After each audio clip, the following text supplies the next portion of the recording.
je vous attends sur... Aujourd'hui, on va parler du critique intérieur, un sujet hyper brûlant, croyances limitantes, critique intérieure, qu'est-ce qu'on peut en faire, comment, pourquoi ça arrive. Les entrepreneuses sont sujettes à cette problématique-là, moi y compris, toutes mes collègues coachs, toutes mes clientes. Donc c'est quelque chose qui est généraliste.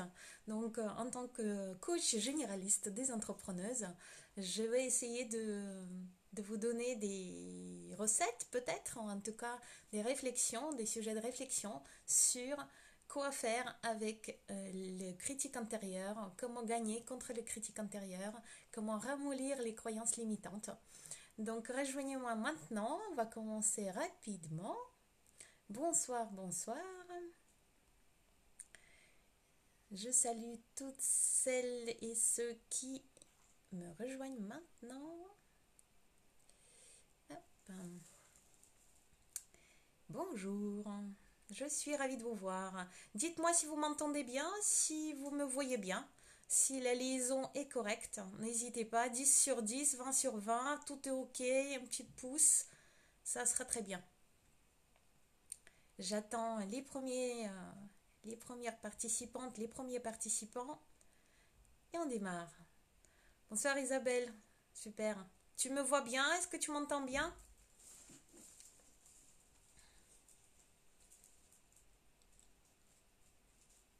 C'est toujours l'histoire de la technique qui parfois... Oui, ok, super. Donc la technique fonctionne. Bonsoir à toutes, bonsoir à tous. Aujourd'hui, on va parler du critique intérieur, on va parler des croyances limitantes, de la motivation un petit peu aussi. On va essayer de voir de quelle façon, à notre niveau, on peut s'en défaire, comment on peut gagner contre le critique intérieur et en tout cas ramollir les croyances limitantes.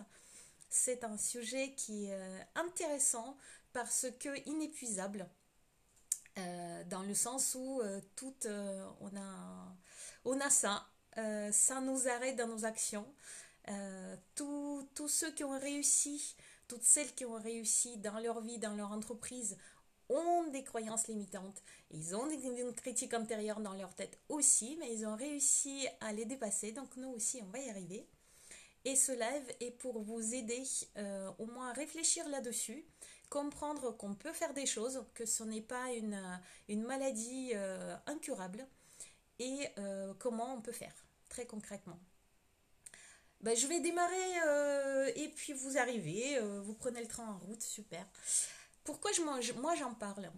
Parce que, comme je disais tout au début, 100% de mes clientes, 100% de mes collègues et moi-même, j'ai à avoir le critique intérieur de notre tête. On est sujet à avoir des croyances limitantes. C'est normal, c'est logique, c'est biologique, c'est psychologique, c'est tout à fait normal. Donc il ne faut pas crier égard en se disant je ne suis pas normal, pourquoi ça arrive à moi.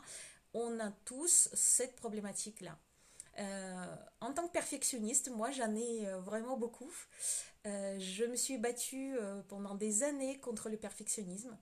Donc j'ai vraiment employé des méthodes, des stratégies. J'ai fait pas mal de formations, j'ai lu les livres sur comment faire contre les critiques intérieures, contre le perfectionnisme, contre les croyances limitantes. Encore que, heureusement, dans mon enfance, dans mon entourage, j'étais plutôt très très soutenue.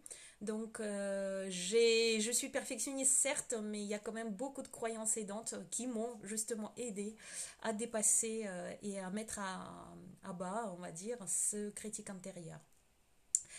En revanche, parmi mes clientes, il y en a qui n'ont pas forcément confiance en elles, n'ont pas forcément une grande estime d'elles. Et du coup, ça pose vraiment problème parce que parfois, le critique intérieur, elles l'entendent très très fortement et presque à chaque instant. Et ben c'est quoi déjà, c'est quoi le critique intérieur? Pourquoi on en parle?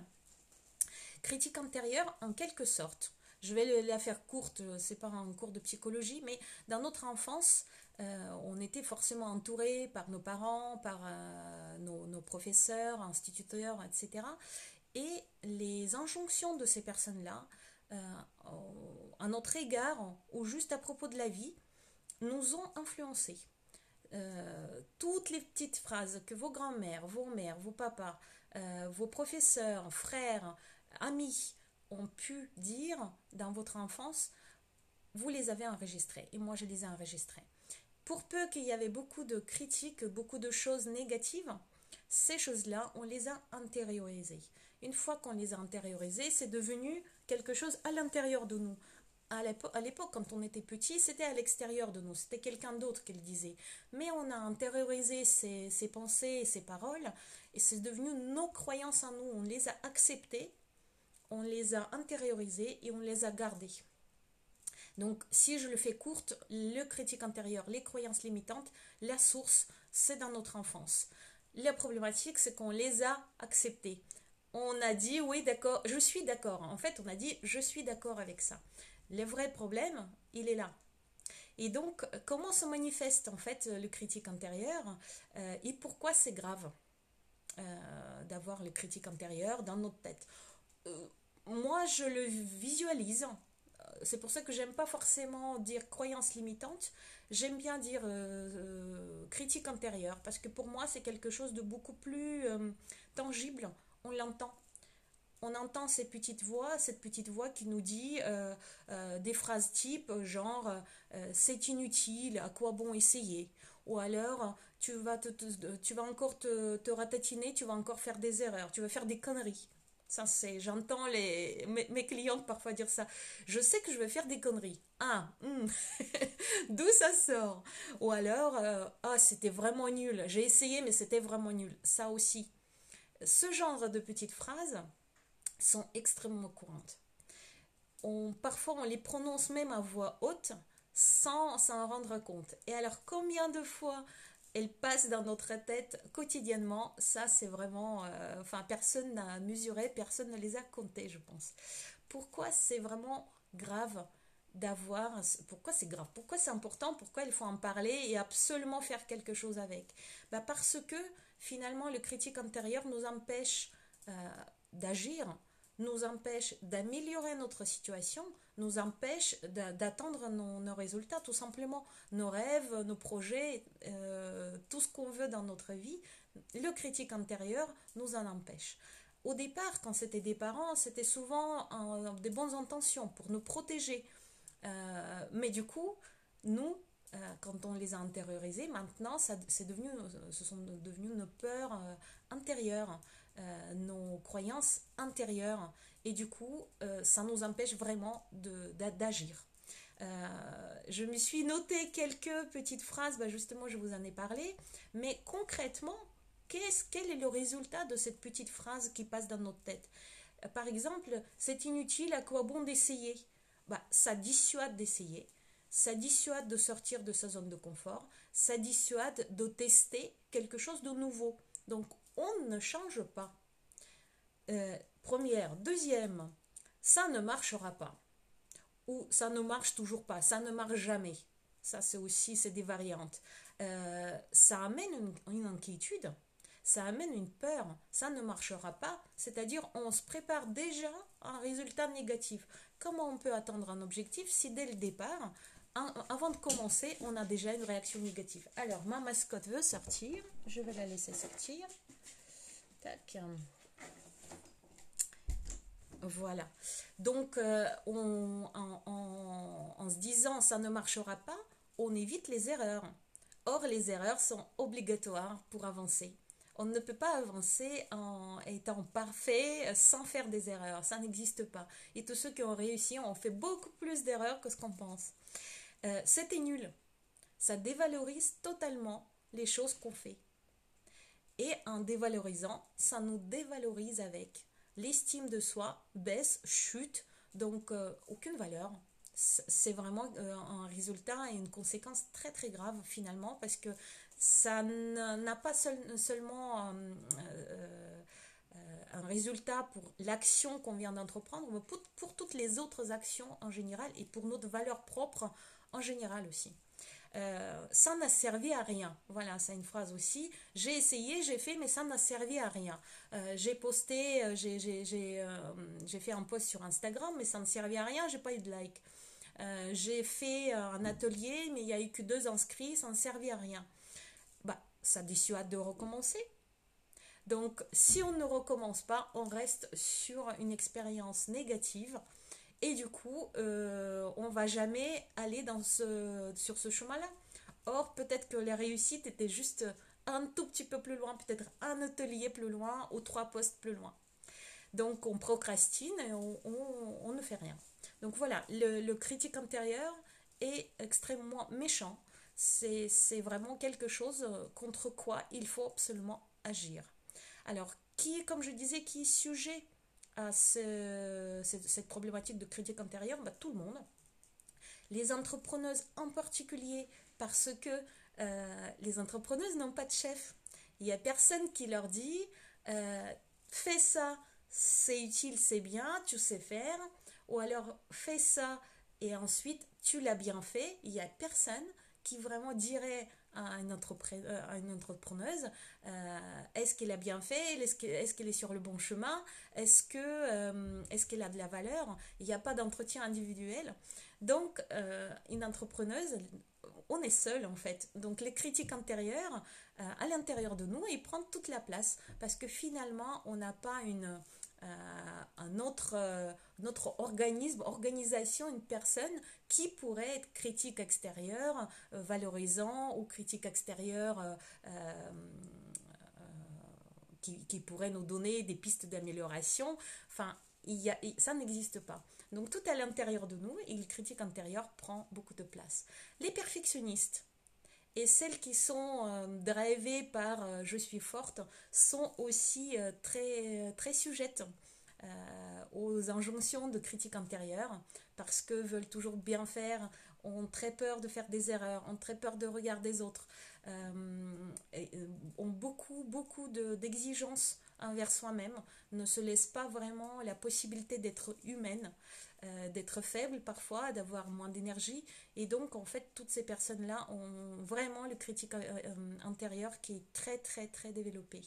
Les personnes qui ont en estime de soi chancelant, faible, pas suffisamment développée, probablement à cause d'une histoire familiale où la personne était sous-estimée, en l'occurrence, où elle n'a pas reçu suffisamment de soutien des parents et de l'entourage quant à sa propre valeur en tant que personne humaine, quelle qu'elle soit, hein, avec les avantages, les inconvénients, ses côtés blancs et ses côtés noirs. Donc toutes ces personnes-là sont en particulier très sujettes à avoir le critique intérieur fort dans leur tête. Qu'est-ce qu'on peut faire? On va aller dans le vif du sujet. Je ne vais pas parler plus longtemps sur la théorie de critique intérieure. On peut en passer vraiment des heures parce qu'il y a tout un tas de théories qui expliquent pourquoi exactement, quels sont les mécanismes de comment les croyances limitantes se génèrent, comment faire en tant que parent, etc. Bon, moi ce qui m'intéresse c'est vraiment des choses pratico-pratiques. Donc j'en ai trouvé quelques éléments. Je ne suis pas certaine que ce sont tous les éléments, mais déjà au moins on peut commencer à faire quelque chose, à mettre à bas, à essayer de gagner, en tout cas mener bataille contre les critiques intérieures. Est-ce que jusque-là, vous me suivez? Est-ce que jusque-là, ça vous parle? Est-ce que vous vous reconnaissez peut-être? Je vais peut-être faire une pause là, et puis on va passer juste après au comment faire. Et je vais vous donner, je pense, à la fin de ce live, un petit exercice, comment on peut les repêcher, ces critiques intérieures, enfin ce critique intérieur, comment reconnaître son langage. Ça va être intéressant.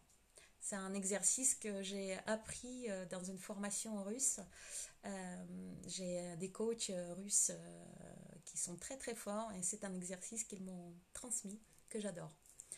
Qu'est-ce que vous en dites? Est-ce que le critique intérieur, c'est quelque chose qui vous parle? Est-ce que vous vous reconnaissez dans les portraits que j'ai développés? Est-ce que les petites phrases du genre ça n'a servi à rien, je suis trop nulle, ça vous parle? Isabelle, Je suis totalement d'accord avec ce que tu dis. Alors, j'attends avec impatience comment faire. Agir, Isabelle, agir. Bon, on va passer sur les éléments les uns après les autres. Il n'y a pas de souci. J'attends juste d'autres réactions. Est-ce que ça vous parle? Est-ce que vous vous reconnaissez dans le critique intérieur? Bonjour Jérémy. Est-ce que les petites phrases du genre je suis trop nulle, ça ne servira à rien, j'aurais pas dû faire et d'autres choses comme ça vous passe par la tête? Est-ce que ça vous visite ce genre de choses?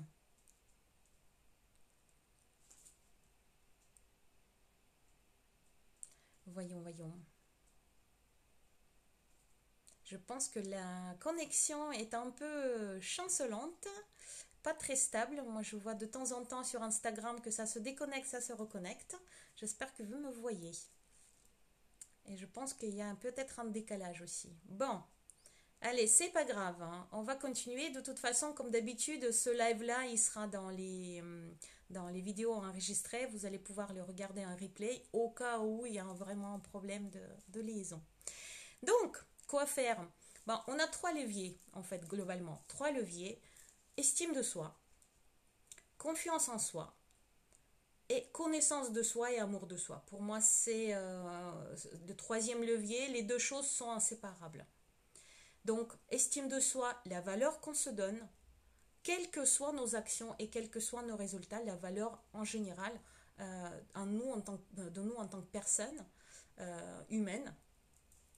La confiance en soi, ça se muscle en action. Donc forcément, c'est en fonction de nos réussites, comment on agit, qu'est-ce qu'on fait en fait. Et le troisième, connaissance de soi et amour de soi. Est-ce qu'on se connaît assez? Est-ce on se respecte? Est-ce qu'on s'aime? Pour moi, aimer, c'est déjà respecter. Et on ne peut pas se respecter si on ne se connaît pas. Donc ce sont trois leviers pour moi, trois grands leviers. Comment on peut mener bataille contre les critiques intérieures et les croyances limitantes. Concrètement, si on allait pas à pas, première chose, je dirais que première chose, c'est l'entourage. Comme je vous disais, le critique intérieur, c'est quelqu'un, quelque chose, les croyances, enfin n'importe, une petite voix qui nous critique de l'intérieur. Si en plus, vous avez les critiques extérieures dans votre entourage, des personnes qui ne vous soutiennent pas, des personnes qui vous critiquent, des personnes pour qui ce que vous faites n'a aucune valeur, que vous avez aucune valeur, que vous allez vous retatiner, qui ont peur pour votre avenir.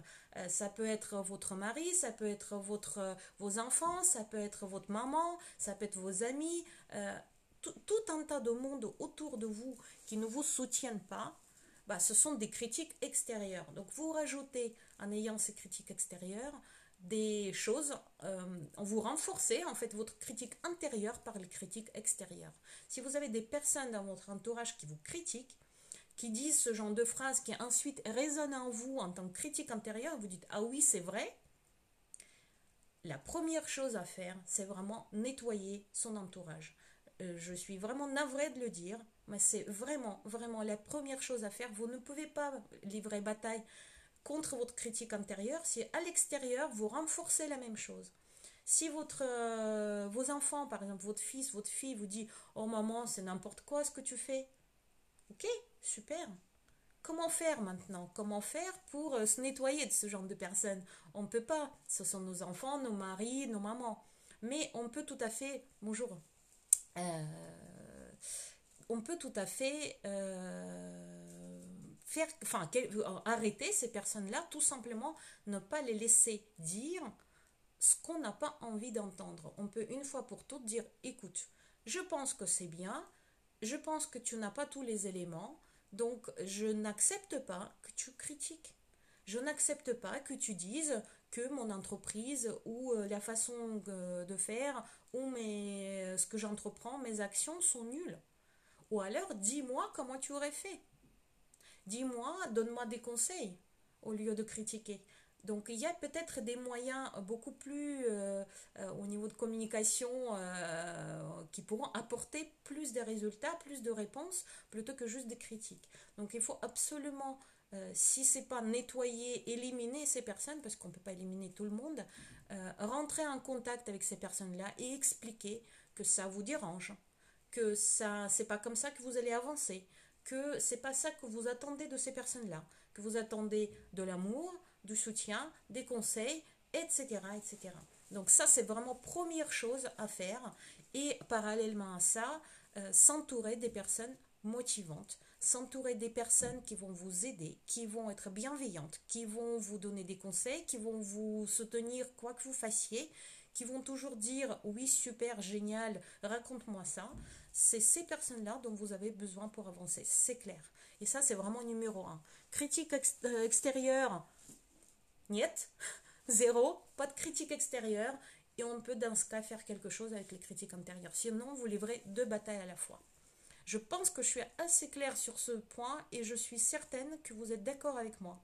En revanche, ce qui est aussi sûr, c'est que c'est une des choses les plus difficiles à faire, ou presque une des plus difficiles à faire, parce que c'est pas si simple de séparer des personnes, de peut-être des amis de longue date, peut-être des personnes de la famille ou peut-être entourage avec qui on a probablement passé beaucoup de temps et peut-être qu'avant ça ne nous gênait pas. Mais maintenant, ça nous gêne et c'est important de faire quelque chose avec. C'est très difficile, mais il faut avoir du courage. Autrement, bah, on reste avec notre critique intérieure. Est-ce que ça vous parle? Est-ce que vous avez cette problématique de l'entourage peut-être toxique ou en tout cas pas soutenant ou en tout cas pas suffisamment motivant qui vous plombe vraiment la bataille en fait qui sabote totalement votre bataille contre votre critique intérieure, contre vos croyances limitantes et peut-être des personnes qui renforcent au contraire vos croyances limitantes, qui projettent sur vous leur peur, souvent c'est nos parents, nos mamans qui disent oui, t'es sûr que c'est comme ça qu'il faut faire, tu vas pas par hasard te tromper, tu vas pas par hasard te faire mal, ma pauvre chérie. Ça, c'est des choses qui peuvent arriver. Est-ce que ça vous parle? Est-ce que c'est quelque chose que vous avez peut-être dans vos familles, dans votre entourage? Peut-être pas. Tant mieux, j'ai envie de vous dire, si c'est pas du tout le cas, j'aime bien cette phrase, on est la moyenne des 5 personnes qui nous entourent, et c'est pas faux.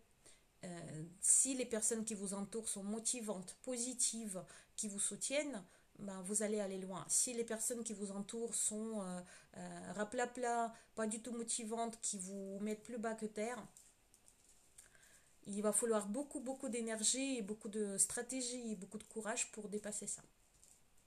On continue, à moins qu'il y ait des réactions. J'attends quand même une seconde parce qu'on m'a dit que j'allais très vite et que vous avez pas le temps de taper, écrire des choses en commentaire. Donc c'est vrai que je vais vite, mais je vais vous laisser aller 20 secondes pour écrire un commentaire si vous avez envie. Ça me permet, tiens, de boire une gorgée.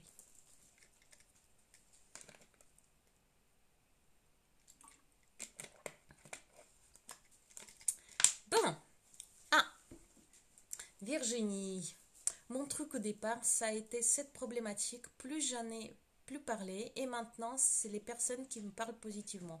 Bah voilà, c'est ça. Ouais, ok, bonjour. On continue. Alors, pour moi, la deuxième étape, c'est identifier très exactement quelles sont les petites phrases, quelles sont ces choses qui passent par votre tête. Quelles sont concrètement ces croyances limitantes que vous avez qui ressortent au mauvais moment. Concrètement, qu'est-ce que vous pensez de vous? Qu'est-ce qu'on vous a dit sur vous? C'est quoi ces phrases? C'est quoi? C'est à quoi bon? Ou c'est je suis nul? Ou c'est toujours comme ça? C'est quoi exactement qui se passe? Ce qui est intéressant, c'est de les noter, les fixer en fait par écrit et ensuite faire une recherche avec une loupe, hein, comme vraiment une recherche policière pour comprendre quelles sont déjà les sources de ces critiques, qui disaient ça, quand, à quelle occasion, d'où ça vient d'où ça vous vient, pourquoi effectivement, quelles sont les preuves, que vous êtes nul? Quelles sont les preuves que ça ne marche jamais? Et surtout, est-ce que c'est toujours vrai? Est-ce qu'il n'y a pas, par hasard, des situations où ces critiques-là n'ont pas de fondement? Est-ce qu'il n'y a pas des situations où vous étiez formidable? Est-ce qu'il n'y a pas des situations où ça a super bien marché? Tiens, c'est Isabelle, je me permets Isabelle de donner ton exemple dans le coaching, tu m'excuseras. C'est quand tu as dit un jour que ça n'a jamais marché, que ça n'a jamais fonctionné, et puis ensuite que tu n'as jamais eu de clients payants tout au début de notre coaching, et ensuite tu as dit, ah si, en fait, j'ai oublié, et c'était au coaching suivant, une semaine plus tard, que tu te souvenu que finalement, c'est pas vrai, que ça a marché. Et c'est là on a commencé à chercher les stratégies, comment tu as fait pour l'avoir. Donc ce genre de choses, et c'était génial. Et voilà, ça c'est quelque chose d'extrêmement important, c'est de comprendre, euh, est-ce que c'est toujours vrai? Et si ce n'est pas vrai, quelles sont concrètement des situations qui peuvent dire le contraire? Est-ce qu'il y a des situations qui prouvent exactement le contraire? Et du coup, ce qui sera important, ce qui sera intéressant, c'est de comprendre, est-ce que vous voulez encore garder cette croyance limitante, ou est-ce que vous préférez peut-être renforcer la croyance contraire? Ce qui sera intéressant aussi, et je le mets dans ce même point, c'est de trouver des phrases qui seront au niveau langage les réponses à ce critique intérieur. Par exemple, s'il vous dit ça ne marche jamais, quoi que tu fasses, ça ne marche jamais. Ou ah, quand je poste des posts, ça c'est en ce moment, j'ai beaucoup de clients qui sont dans les médias, enfin dans les réseaux sociaux. Donc il y en a beaucoup qui me disent, oh oui, je poste, mais il n'y a jamais de réaction, ça ne marche jamais, ça m'apporte jamais de clients. Ok, très bien. Est-ce qu'on peut changer la phrase et dire, pour l'instant, après 10 publications, ça ne m'a pas apporté de clients. C'est peut-être quelque chose de plus concret, beaucoup moins généraliste et beaucoup moins critique. Parce qu'on commence à se dire, ah oui, c'est vrai que ça fait 10 fois que je publie. Donc c'est peut-être normal aussi que je n'ai pas encore de clients et je n'ai pas encore de réaction. J'ai peut-être 50 personnes qui me suivent. Alors forcément. Donc quand on devient plus concret, quand on change la phrase généraliste avec jamais, toujours, nul et d'autres petits mots comme ça, à quelque chose de beaucoup plus concret, c'est marrant, ça devient beaucoup moins critique. Donc, bon, j'aurais pu le mettre à part, effectivement, c'est-à-dire, on a dit identifier le critique intérieur avec ces petites phrases, travailler sur chacune des phrases de ce critique intérieur, sur chacune des croyances limitantes pour comprendre d'où ça vient et comment on peut prouver le contraire et trouver une phrase qui pourrait être une réponse à ce critique, une sorte de réponse dans le langage qu'on peut même employer, hein. Une fois que vous avez entendu votre critique intérieure vous dire ah oui ça va toujours, ça va pas marcher, c'est sûr, vous pouvez réfléchir, préparer à l'avance cette phrase et dire si si ça va marcher, ça a déjà marché, je vais essayer quand même, ou quelque chose comme ça. Hein, vous pouvez toujours préparer votre réponse à cette critique intérieure. Ce qui est extrêmement intéressant, et ça va préparer, enfin, le troisième étape prépare en quelque sorte le deuxième. Et c'est dès maintenant que vous pouvez, même si vous n'avez jamais fait avant, faire ce travail que je vais vous dire, c'est de noter vos victoires. Si vous n'avez pas de journal intime, ou journal de vos victoires, ou des notes sur votre vie, ou n'importe, c'est difficile de se souvenir des situations où vous étiez bien, forte, où finalement les critiques étaient en flop, où les critiques n'étaient pas du tout raisonnables, dans le sens vous avez fait tout le contraire de cette critique. Vous n'étiez pas nul, vous étiez au contraire super et vous avez bien réussi.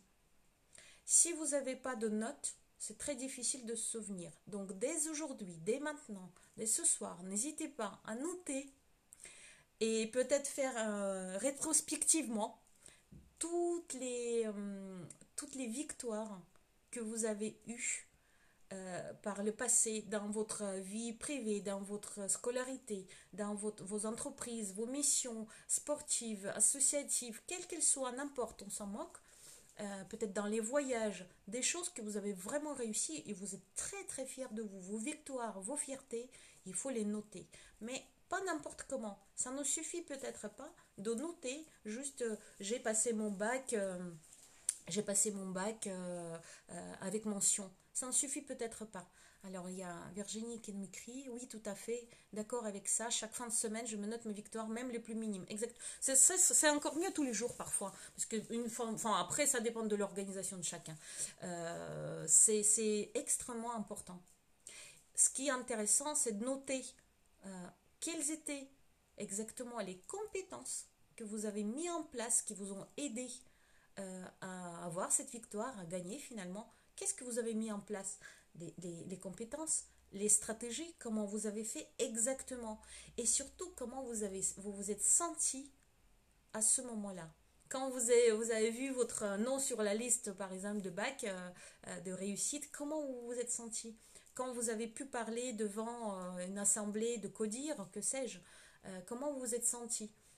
Quand vous avez pu mettre en place un nouveau massage, par exemple, dans votre cabinet, ou faire une jolie déco, que c'était une grande réussite, tout le monde vous a fait des compliments, comment vous êtes senti vous-même? Quelles sont les compétences que vous avez mis en place? Quelles sont les stratégies? D'écrire un maximum de détails de ce moment-là. C'est intéressant, c'est important parce qu'on oublie en fait. On dit oui, effectivement, check, c'était fait, mais comment, pourquoi, qu'est-ce qu'on a ressenti, on l'oublie. Donc c'est intéressant de le noter. C'est ça qui va alimenter ensuite les contredire aux critiques antérieures. C'est là où vous allez pouvoir ensuite ressortir aux critiques antérieures en disant mais non, tu te trompes. Les fois que voilà que j'ai noté, c'était pas du tout comme ça, j'ai réussi, j'ai employé ça, je fais comme ci, comme ça, et j'étais trop forte ou trop fort. Donc ça, c'est encore une étape, moi je l'ai mis quatrième, mais peut-être même cinquième, qui est importante pour livrer bataille aux critiques antérieures et aux croyances limitantes. Alors une autre chose qu'on oublie, et très peu de personnes finalement en parlent. Enfin, j'ai un petit peu regardé aussi ce que disent les autres sur les croyances limitantes, critiques, etc. C'est de faire tous les jours des choses qui nous passionnent et on se sent bonne et on se sent à l'aise et on se sent vraiment porté par le flow. Ça peut être n'importe quoi et ça peut ne pas avoir de lien avec ce que vous faites dans votre entreprise, dans votre quotidien d'entrepreneuse. Si vous devez poster, je ne sais pas moi, un article sur votre blog, vous pouvez faire quand même du jardinage tous les jours parce que c'est ça qui vous fait du bien, c'est ça qui vous met le cœur en joie et c'est ça que vous faites bien. Moi je sais par exemple, je suis très très forte en taille de rosier, mais alors forte. Tous mes rosiers fleurissent super bien. Et ben là, je lance, c'est la période pour moi, le mois de mars, de taille des rosiers. Je sais qu'ils vont me donner plein de fleurs. Je sais que c'est ma zone de génie. Bon, peut-être pas génie, mais en tout cas de talent. Je sais que je me sens super bien. Je sais que je le fais bien. Donc, le critique intérieur, à ce moment-là, il se repose. À aucun moment, quand je fais ces actions-là qui me font plaisir, qui me remplissent, qui sont mes talents, mes ondes de génie, où je ressens vraiment le flow et où je perds la notion de temps, le critique intérieur se repose à ce moment-là. C'est déjà ça. Donc ça vous fait une pause un petit peu au niveau du cerveau et en plus ça vous donne cette impression de faire quelque chose bien, d'être doué pour quelque chose, d'avoir de la valeur aussi, des compétences et puis la plupart du temps on vous dit aussi des compléments donc c'est extrêmement important. Donc Isabelle qui cuisine très bien, c'est important que tu le fasses souvent pour qu'en plus on te le dise. Qu'est-ce que vous en dites de ça? Est-ce que vous pensez à cet élément qui est pour moi nécessaire de toute façon dans la vie de n'importe qui? C'est extrêmement important dans la vie d'entrepreneuse parce qu'il y a trop de choses, des routines, des choses qu'on n'a pas forcément envie de faire. Donc il est vraiment vital de remplir nos journées de kiff et kiff pas seulement facile, c'est-à-dire je prends un bain, il n'y a pas de grande difficulté pour prendre un bain, mais des choses qu'on fait, donc les actions qu'on mène et qui donnent des résultats et qui nous mettent dans cet état de flow et qui disent de nous qu'on sait faire des choses. Qu'est-ce que vous en dites? Qu'est-ce que vous en pensez? Est-ce que vous le faites? Faites-le. Je ne peux que vous le conseiller. De toute façon, c'est rempli en plus d'énergie. C'est une des sources d'énergie extrêmement puissantes. C'est comme ça qu'on fait décoller les fusées. Et en plus, ça fait taire le critique intérieur. D'ailleurs, c'est pour ça peut-être que ça fait décoller les fusées. Ah, c'est ma zone de confort, la cuisine, c'est n'est bonne. Voilà, bon bah. Je le sais puisque la dernière fois, le week-end dernier à Nantes, je goûtais de ta cuisine. Donc je sais le dire maintenant. Super. Est-ce que vous le faites? Est-ce que vous y pensez? C'est à mettre dans votre routine de la journée. On oublie souvent ça. On oublie se faire plaisir et sentir ce flow tous les jours. Or, c'est une des baguettes magiques pour avoir toujours de l'énergie. Moi, quand je vous fais ces lives le dimanche, pour moi, c'est ça. Très clairement. C'est un remplissage d'énergie. En plus, je sais que j'aide les personnes. J'ai beaucoup de choses qui derrière ce produit se fait. En même temps, c'est des réflexions dans ma tête. En même temps, je construis mon module de la formation en parallèle. Donc, c'est extrêmement bien et ça me nourrit énormément. Et je sais que a priori, je le fais plutôt bien. J'en suis plutôt contente. Donc, qu'est-ce qu'il y a d'autre? Qu'est-ce qu'il y a d'autre comme élément? Il me reste deux. Euh, Parmi les deux, le premier, c'est quelque chose qui est important de comprendre comment on peut poser les next steps, comment on peut poser les actions. Et il y a deux choses importantes à comprendre. Première, alors je ne suis pas très claire. Donc, je vais reformuler.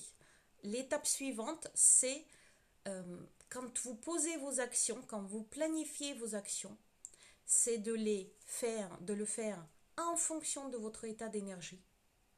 Donc toujours faire le monitoring. Est-ce que vous vous sentez bien aujourd'hui? Est-ce que ce matin ça va bien? Est-ce que vous êtes en pleine énergie? Est-ce que vous êtes énergie descendante, montante, etc. C'est connaissance de soi, c'est respect de soi. Donc j'en ai parlé au début. Donc chaque action que vous menez dans la journée, ou chaque action que vous planifiez, doit être planifiée en fonction de votre état d'énergie. Ça, c'est première chose importante. Et deuxième, pour moi, extrêmement importante, chaque chose que vous planifiez, chaque petit step, il doit être planifié si la probabilité de réussite est minimum de 7 voire 8. Qu'est-ce que ça veut dire? À chaque fois que vous planifiez une action, un petit pas, vérifiez sur une échelle de 0 à 10 ou de 1 à 10, quelle est pour vous, honnêtement, la probabilité de la réussite de cette action. Si la probabilité de réussite de cette action est de 5, donc 1 sur 2, ne le faites pas. Ça ne servira à rien. Vous avez une grande chance, et vous le savez en plus, réalistement, de faire l'erreur, de vous ratatiner ou ne pas faire, tout simplement. Ne faites cette action que si vous avez la chance de réussite que vous estimez à 7 ou 8 minimum. Ça voudrait dire quoi? Ça voudrait dire que vous avez des fortes chances que l'action va être une réussite et vous allez dire « Yes, je l'ai fait ». Si vous commencez une action ou même si vous planifiez une action où les chances de réussite à 1 sur 2, si vous vous ratatinez réellement, vous ne le faites pas, vous renforcez votre critique intérieure qui va vous dire soit « Oh, ben je le savais, encore une fois, tu as planifié un truc mais tu ne l'as pas fait ». Ou alors, je le savais d'avance, c'était raté d'avance, parce que.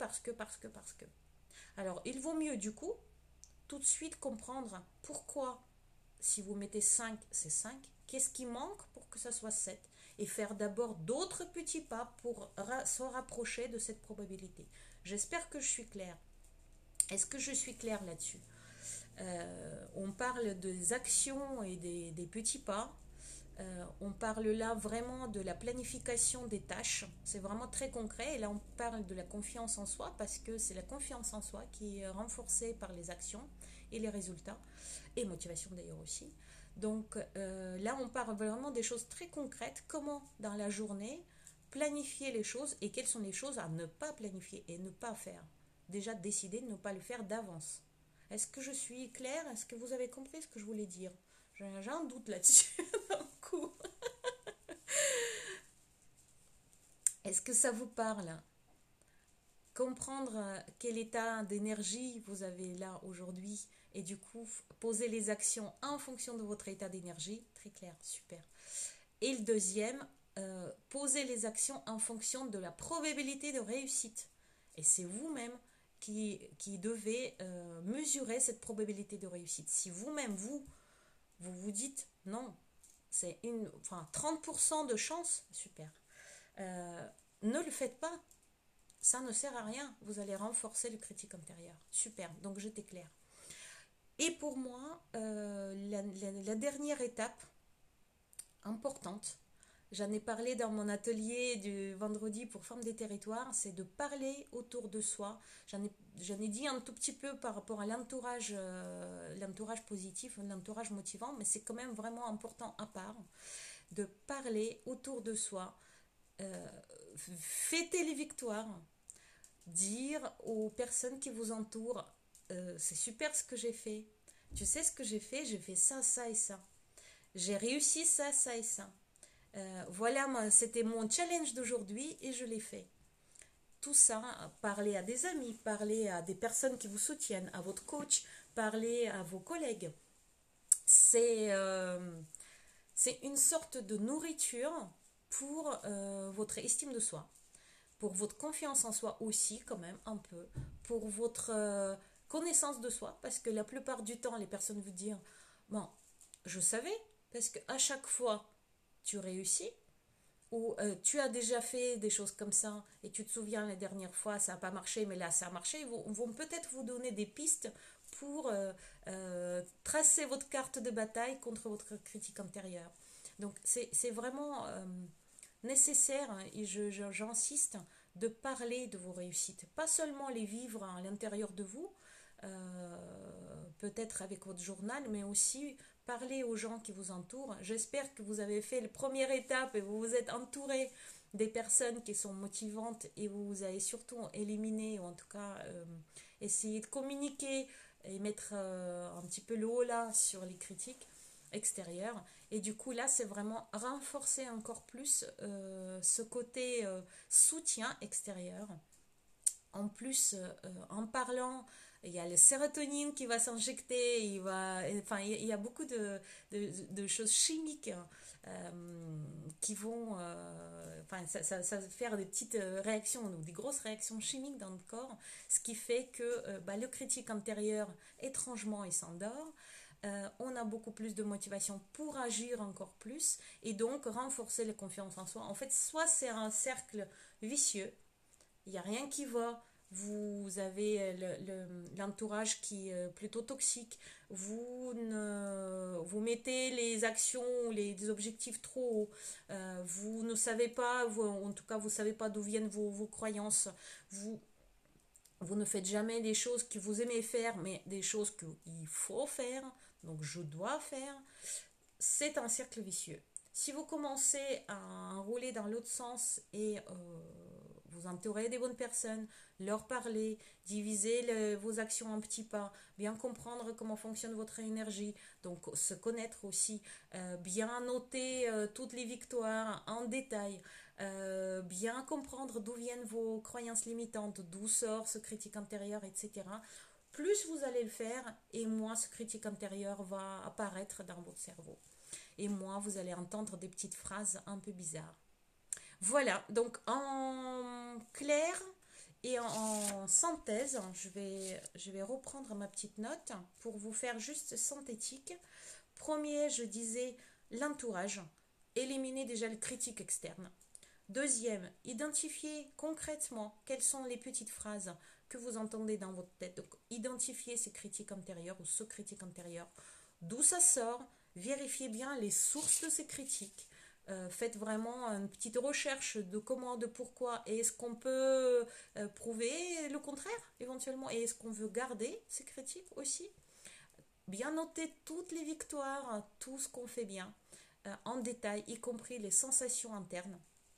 Faire des choses qu'on aime faire pour se sentir dans le flow, pour sentir sa zone de génie, pour sentir vraiment de la valeur aussi, et c'est extrêmement important. Faire des actions en fonction de votre état d'énergie et en fonction de la chance de réussir, et aussi communiquer vos réussites, communiquer avec les personnes autour de vous, parler de soi en plus, en positif, ça va aussi vous développer le langage, en fait, ça va préparer ces petites phrases positives que vous allez pouvoir sortir contre ce critique intérieur. Qu'est-ce que vous en dites de tout ça? Est-ce que ça vous parle? Est-ce qu'il y a des choses que j'aurais peut-être oubliées? Est-ce que vous utilisez peut-être d'autres méthodes ou des choses importantes que j'ai probablement omises pour combattre le critique intérieur? N'hésitez pas, c'est maintenant. Et avec plaisir, je lirai vos commentaires parce que c'est vrai que il se peut qu'il y a d'autres choses que j'ai peut-être oubliées. C'est tout à fait possible. Sans aucune critique, mais juste honnêtement, c'est tout à fait probable. Est-ce qu'il y a d'autres choses que vous utilisez, d'autres étapes que j'aurais peut-être omises, des choses importantes que vous voudriez rajouter pour échanger avec d'autres personnes? Il faut dire que ces vidéos ensuite et même les commentaires sont vus, lus, du moins je dirais cinquantaine de personnes, peut-être un peu plus. Donc n'hésitez pas à réagir, ça peut aider quelqu'un. Même si là je vois qu'on n'est pas très très nombreuses ou nombreux, ça ne fait rien dans le sens où c'est une vidéo qui reste et donc ça sert des personnes après. Ça peut toujours, moi je pars du principe que ça peut toujours aider quelqu'un. Et à partir du moment où on peut changer une vie de quelqu'un, une seule, c'est déjà pas mal du tout. Est-ce que vous avez des commentaires? Est-ce que vous avez des choses à rajouter? Des choses que j'aurais oubliées? Je me tais pour 20 secondes. Et après, comme promis, je vais vous montrer l'exercice qui fait beaucoup rire.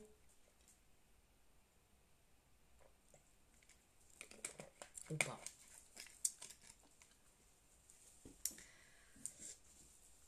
Alors j'attends vos commentaires encore une seconde, deux ou trois. Et puis je vais vous montrer pour finir l'exercice que m'ont donné mes coachs russes, qu'ils emploient dans leur formation et que je trouvais excellent après l'avoir essayé. Alors Isabelle, je fais taire mon critique intérieur parfois avec de la musique que j'écoute à fond dans les oreilles. Effectivement, ça peut être sur le moment, en tout cas, ça fonctionne. Après, les problématiques, c'est que quand tu éteins la musique, est-ce que ça revient pas? Mais oui, bien sûr. La musique, de toute façon, c'est quelque chose qui est extrêmement puissant pour la motivation, pour l'harmonisation de nos fréquences. Mais enfin, c'est pas à toi que je vais expliquer ça, puisque c'est toi qui fais les soins avec les diapasons dont j'ai pu bénéficier à Nantes. Je te remercie encore. Bon, alors c'est le moment pour que je vous montre l'exercice. Je sens que c'est le moment. Alors, c'est debout, hein. Je vais vous montrer debout. Hop. Alors donc, c'est l'exercice qui s'appelle l'aigle. On se positionne debout, je vais vous montrer, avec les doigts, vous voyez, dans ce sens-là. Donc les bras à hauteur des épaules et les pouces vers le bas. C'est très simple. Et vous restez dans cette position au moins 5 minutes. C'est extrêmement intéressant Pourquoi c'est extrêmement intéressant de faire cet exercice? Vous allez voir qu'au bout d'une minute ou deux, il y a quelques pensées négatives et des critiques qui vont apparaître dans votre cerveau. Ça va être du genre, moi c'était qu'est-ce que c'est que cette bêtise, je perds mon temps. Ou alors, je suis totalement stupide de faire ça. Ou alors, à l'extérieur, ça doit être rigolo de me voir dans cette position. Ou alors, enfin, et tout un tas d'autres choses. Notez tout ce qui sort. Parce que vous allez voir, c'est généralement des phrases que vous vous dites à propos d'autres choses. Là, la position, elle est inconfortable. En plus, effectivement, faire une position comme ça, juste en plein milieu de votre pièce de vie, peut-être en plein milieu de journée, c'est un peu bizarre. Donc, les critiques intérieures, il va se remplir de joie et rajouter quelques petites phrases. Notez-les. Ça peut être déjà une bonne façon de les répertorier. En tout cas, c'est comme ça que j'avais... Enfin, c'était un des exercices qui m'a beaucoup aidé à les mettre à plat. Voilà, donc je partage avec vous cet exercice. J'espère que vous allez le faire. Je vous le conseille. C'est en tout cas très marrant. Alors, qu'est-ce que je... Bonjour Caro. Qu'est-ce que me dit Virginie? Une chose toute simple, quand je commence à avoir une critique intérieure, eh bien, je réalise très vite et je dis à haute voix stop. Oui, super. Effectivement, c'est une super méthode. Il faut juste les identifier. C'est ça. En fait, il faut comprendre que voilà, ce que ma petite voix me dit là, c'est une critique et je ne l'accepte pas. Effectivement, c'est une super méthode. Elle marche, elle fonctionne réellement. Salut Lucas. Donc n'hésitez pas aussi à l'employer. Effectivement, ça fonctionne. Moi, je préfère lui dire quelque chose genre, mais non, c'est pas vrai, parce que telle fois, c'était pas ça. Donc moi, je développe un peu. Mais effectivement, dire juste, là, tu te tais, je ne veux pas t'écouter. Et parfois de haute voix, ça aide. Donc oui, merci beaucoup Virginie. C'est une très, très bonne méthode, en tout cas technique, pratique, hein, qui fonctionne réellement. Super, merci beaucoup. Est-ce qu'il y a d'autres choses? Est-ce que vous employez d'autres techniques pour faire taire votre critique intérieure? Est-ce qu'il y a des choses que j'aurais pas dites? Est-ce qu'il y a d'autres choses qui marchent? Moi, je veux bien aussi parce que quand même, malgré tout, j'en ai encore pas mal. C'est un travail, de tous les jours. Merci Virginie, super. J'attends, mais vraiment 5 secondes. Et s'il n'y a pas de commentaires, s'il n'y a pas d'autre chose, je vais vous souhaiter une agréable soirée. Je suis trop forte aujourd'hui, vous voyez, quand je vous le dis, ça c'est je fais taire mon critique intérieur qui me dit Lina, t'es toujours hyper longue, bavarde, donc tu débordes toujours au niveau du temps. Et ben là, je vais me dire 18h51, ce qui veut dire que j'ai réussi cette fois à faire mon live en moins d'une heure. Bravo, voilà. Et je vais même le dire à mon mari, mes enfants, tiens. Parce qu'ils me disent, ouais maman, à chaque fois tu dis une heure, mais finalement c'est un peu plus. Voilà. Vous voyez, c'est une des façons de se défaire de ces petites critiques en disant, tiens, c'était une petite victoire. Est-ce que vous avez d'autres commentaires? Bon, alors dans ce cas, je vous souhaite une super soirée. Je vous dis à lundi pour celles qui rient avec moi. Lundi 13h, comme d'habitude, on va faire notre yoga du rire. Et ça va être une très belle journée parce que c'est une journée de la femme. Alors on dit en France, on essaie de le répéter, que c'est la journée de droits de femme, etc. Ok, en Russie c'est une journée de la femme tout court, où déjà c'est un jour férié et où tous les hommes courent acheter du chocolat, des fleurs pour leur maman, leur sœur, etc., etc., etc. Donc pour moi, ça va être une journée comme ça. Venez rire avec moi à 13h et sinon, on se revoit sur Instagram, sur Facebook, sur YouTube dimanche prochain dans un nouveau live dont le thème je vais vous donner certainement vendredi ou samedi prochain. Allez, bonne soirée à vous. J'étais ravie de vous voir. J'étais ravie de discuter avec vous. C'était donc Vesselina Maloum. Je suis coach d'action pour les entrepreneuses. Et vous me rencontrez sur Facebook, Instagram, LinkedIn. N'hésitez pas à vous abonner, à mettre des petites cloches partout, sur YouTube, vous abonner sur Instagram aux commentaires, etc. Et voilà. J'aime pas dire ça, je ne sais pas pourquoi. Allez, bonne soirée, ciao, à bientôt.